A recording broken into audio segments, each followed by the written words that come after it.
Paraguayan striking hard. As he got back.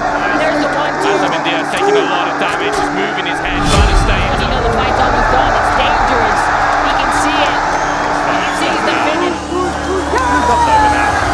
over now, Axel Soda. He dropped him there with a right hook.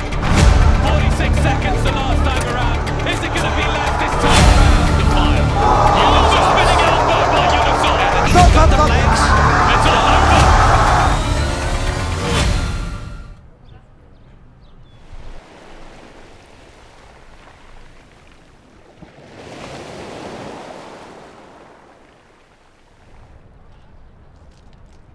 Quand j'ai commencé le MMA, j'étais un peu, j'avais 15 ans, j'étais en pleine adolescence et je me cherchais un peu, je ne savais pas trop ce que je voulais faire de ma vie. Je savais que je ne voulais pas un chemin facile, mais je ne savais pas lequel emprunter.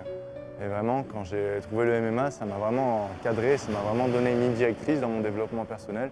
Et ça m'a beaucoup aidé à me développer en tant qu'homme. Mon père s'est suicidé à un moment donné de sa vie.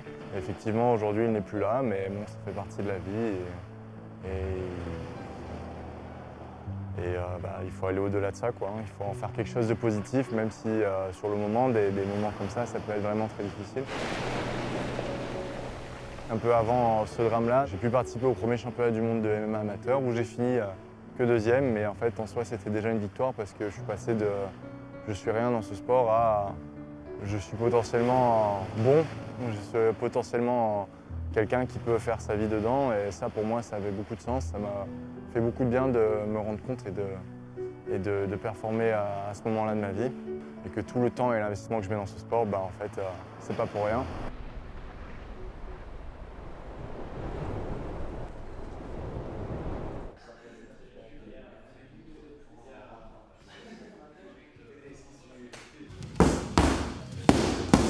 Axel, ça fait un moment qu'on travaille ensemble depuis une dizaine d'années, une quinzaine d'années.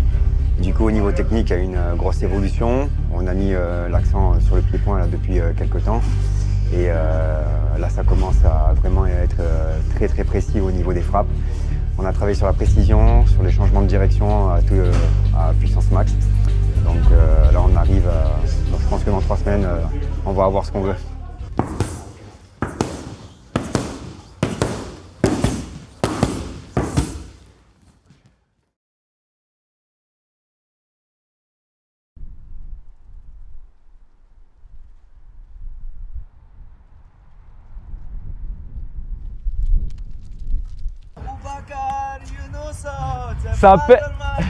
Ça paie le bonus. Ah. Kelvin Klein, Merco. Regardez, en vrai tu reparles, il n'a même pas besoin de ceinture, il a déjà un ici. Donc tu vois, si tu veux, tu peux prendre cela. Comme il a dit Islam Khatir, là si j'ai besoin de ceinture, je vais dans la chambre de Abou et je la prends. Ça c'est notre frère qui nous a quittés, Allah yarhamou. Qui a basculé notre vie dans plein camps de préparation de Abou, qui est arrivé alors qu'il était en très bonne santé et tout. Malheureusement, c'est comme ça la vie. Mais grâce à notre maman, et on a su, malgré la situation, moi je restais un peu plus avec la famille pour permettre à Abou d'aller s'entraîner. Donc voilà, tout est pour lui et pour notre maman. Non, le chambre de champion, c'est tous les championnats de France. J'ai championnat de France. On est devenu plusieurs fois et on a gagné toutes les compétitions nationales.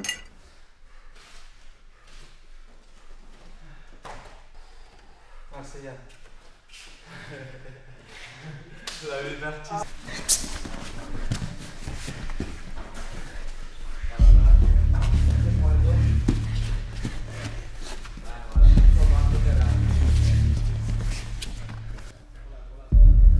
Ce camp de préparation, il était différent des autres parce que déjà, il était plus professionnel. Je suis entouré d'une équipe incroyable, que ce soit en striking, que ce soit en lutte et surtout mon head coach, Fernand Lopez.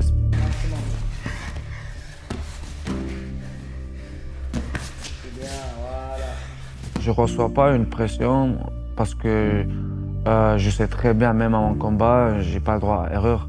Moi, je cherche que la victoire. Jusqu'à là, on a connu que des victoires.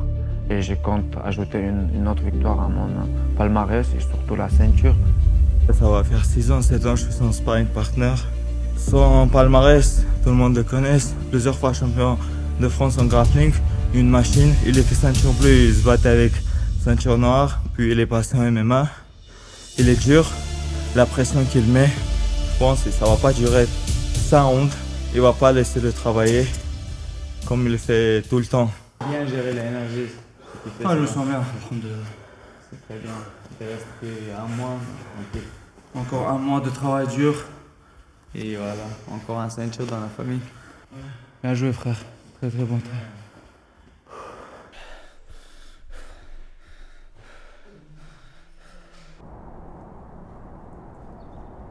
J'ai un style très léger sur les appuis, assez explosif. J'aime bien prendre de vitesse mes adversaires, mais aussi je suis un combattant très complet et je suis capable de donner le style d'un striker comme celui d'un lutteur. On peut s'attendre à tout avec moi. On se prépare sur des rounds de 5x5, donc les sparring sont plus longs. On essaie de se gérer sur ce rythme-là. C'est pas le même que 3x5. Mais sinon, après, voilà, hein, c'est un peu le même processus qui fait son cours, quoi. Hein. On se prépare pour tout type de combattants, donc je me dois d'être prêt sur tous les aspects du combat. On se contente pas de défendre, on relance derrière. Excellent, excellent, excellent.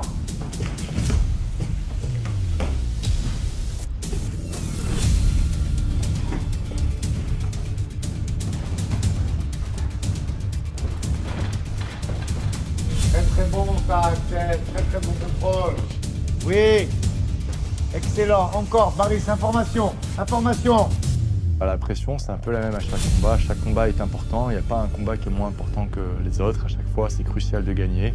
Donc la pression est toujours à son comble, comme à chaque fois, et c'est ça qui me permet de me dépasser et de donner le meilleur de moi-même le jour J.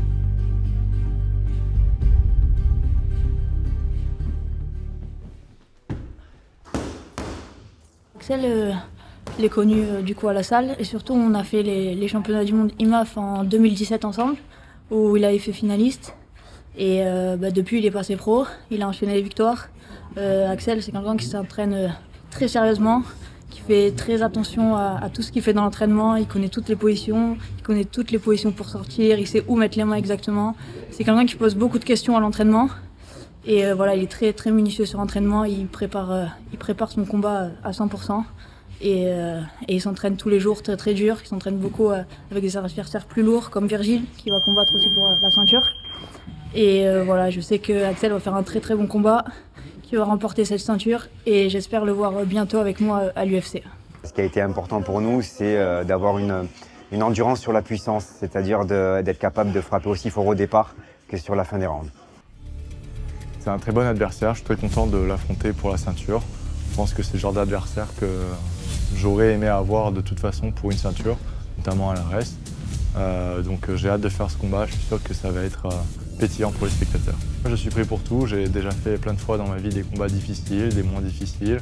Je sais ce que c'est de galérer dans un fight, je sais ce que c'est que de dominer tout le long, je sais ce que c'est que de remonter quand on perd ou de dominer dès le début et de galérer par la suite. J'ai déjà vécu la plupart de ces situations, donc je suis prêt à tout.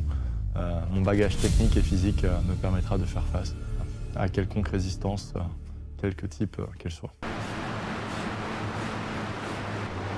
Mon adversaire, Axel Sola, je trouve que c'est un très très grand combattant. Je trouve qu'on est un des meilleurs espoirs français des lightweight. Je n'envisageais pas comme mon adversaire. Et là, d'un coup, ça tombait et j'ai dit let's go, qui meilleur gagne.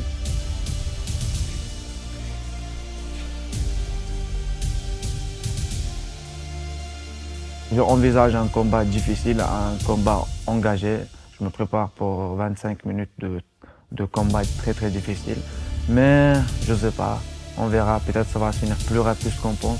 Je compte faire MMA, mixer la boxe, la lutte et tout. Ici, il me donne une ouverture pour finir, j'hésiterai pas. Il y a beaucoup de choses que j'ai vues, que j'aimerais pas rentrer dans le sujet. J'ai vu qui m'a traumatisé parce que j'ai eu une vie très très difficile. Mais avec le temps, j'ai commencé à prendre ces choses-là comme si c'était normal en fait. Et je prenais pas cette importance alors que c'est très dur et tout, mais pour moi c'était un truc normal qu'on doit tous mourir. Ça doit arriver tôt ou tard et tout. Mais là, récemment, ça m'a remis une grosse claque sur moi. En fait, j'avais oublié ce goût de perdre quelqu'un, franchement, ce goût amer. J'ai remis ma vie en question, on va dire. La seule réalité, c'est la mort.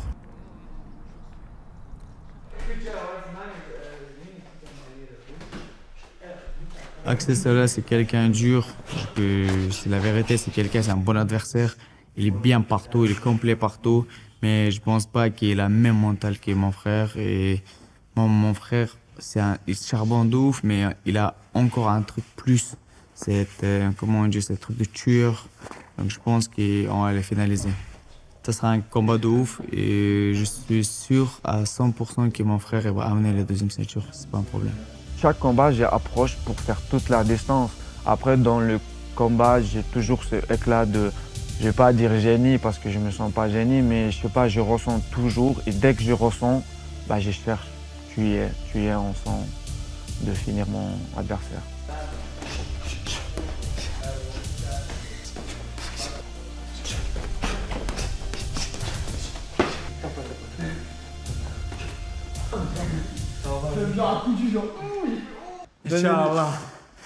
Inch'Allah, deuxième.